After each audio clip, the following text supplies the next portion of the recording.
সোমবারের পর মঙ্গলবারও দিনভর উত্তাল হলো বিধানসভা।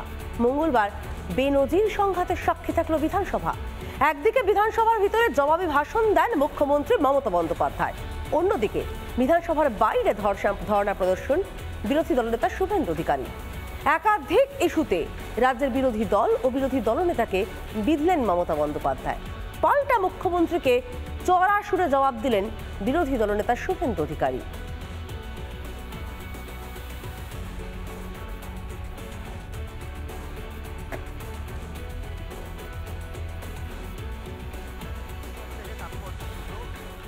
এবং প্রত্যেক বিজেপি বিধায়কের যারা গাড়ি বারান্দায় বিক্ষোভ দেখাচ্ছেন, তারা এগুলো ভাঙচুর করে আমাদের তাদের বিরুদ্ধেই সনাতন সংস্কৃতিকে রক্ষার জন্য ভারতীয় জনতা পার্টির প্রত্যেকটা সৈনিক বিন্দু বিন্দু রক্ত দিতে আমরা তৈরি।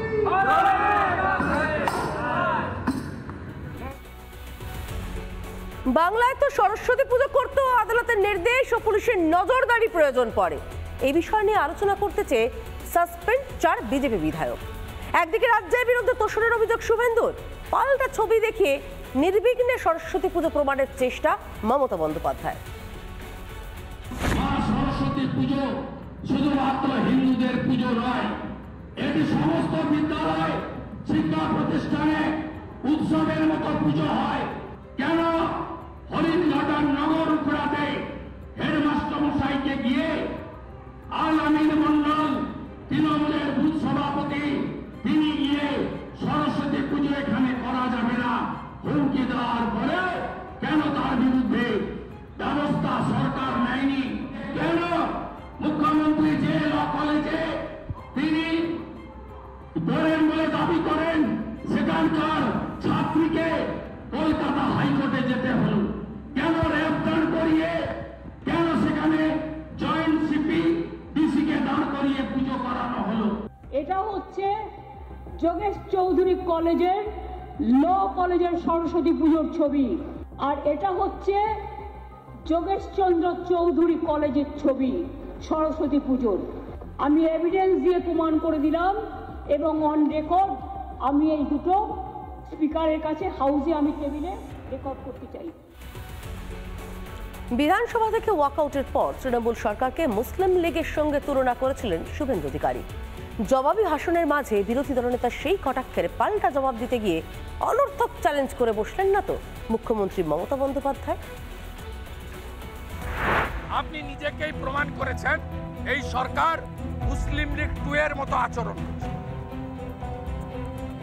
আপনি জঙ্গিবাদের বলেছেন আমি জঙ্গি, এই বয়সে শুনতে হয়েছে এই জন্য আপনার বারুইপুরে লালটু শেখ, আব্দুল মান্নান বাংলাদেশ থেকে এসে হিন্দু নামে থাকে 17টা ফেক এপিক কার্ড ধরা পড়ে।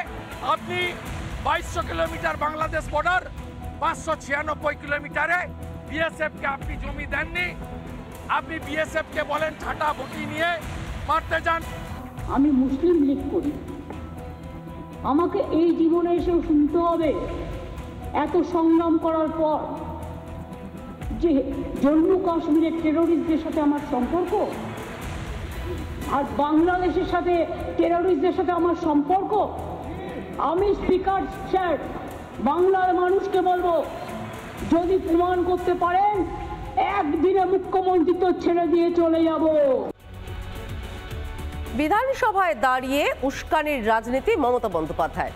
একটা ধর্মের নামে এত কুৎসা তারা আন্দোলন করলে সামলাতে পারবেন তো, প্রশ্ন মুখ্যমন্ত্রীর। বিরোধী গর্জনে ভয় পেয়ে এবার উস্কানি হাতিয়ার।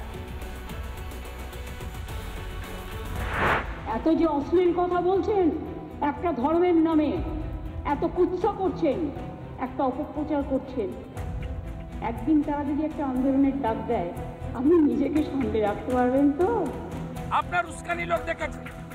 সিএ যখন চালু হলো 6 মার্চ 2024 রুলস ফ্রেম হলো, আপনি উস্কানি দেওয়ার চেষ্টা করেছেন, কিন্তু উস্কানিতে কোনো সম্প্রদায়ের লোক ফাঁদে পা দেয়।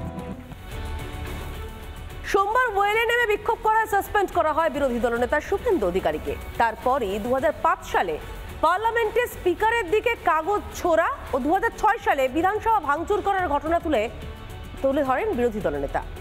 বিধানসভায় দাঁড়িয়ে এবার সেই অভিযোগ খণ্ডন করলেন মুখ্যমন্ত্রী মমতা বন্দ্যোপাধ্যায়। মুখ্যমন্ত্রী নভেম্বর মাস 2006 বিধানসভার মেম্বার না হয়েও তিনি এখানে ঢুকে সব আসবাবপত্র ভেঙেছেন। এই মুখ্যমন্ত্রী